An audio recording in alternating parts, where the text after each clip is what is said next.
আসসালামু আলাইকুম।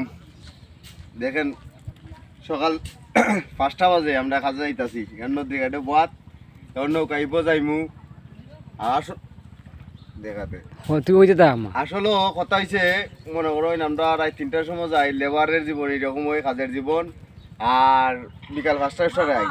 আইনের যে কিতা মানে আমাদের মতন লোকেরই ওটা হয়রানি করে, বা ওদাতা চায়, বা ওদাতা তদন্ত ওদাতা আচ্ছা, আমরা অপরাধ করার টাইমটা কোন সময়?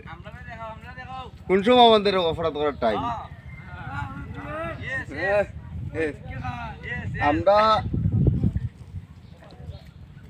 দেশের আইনে এখান খুঁজে না যে আমরা যে খাইতে পারি না, বইতে পারি না, গড় নাই দর নাই, ঠিক মতো আমরা সাহায্য পারাম না, অন্যজনে মাইরে খাই, এখান খুঁজে না। কিন্তু আমরা কেন সাহায্য গেলা করলা ও যাত্রা আমাদেরকে হয়রানি করার মতন কাজ বা হয়রানি করার মতন ভয় দেখানির মতন জিনিস করতেছে।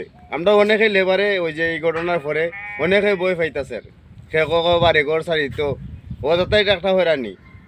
দেশের মানুষের অনুরোধ যাতে এরকম যাতে না হয়, আমরা কি বাতা দিব, বাতা দিলে বালা, আমরা বাতা দিলে বালা, আমরা লেবারের বাতা চাই। এরকম তদন্ত যখন আইনে করতেছে, ঘরে ঘরে তদন্ত করুক, আমাদের লেবার যারা আছে এরা বাতা দেখ, সরকারি বাতা, সে তো আমরা কষ্ট থেকে বাঁচি।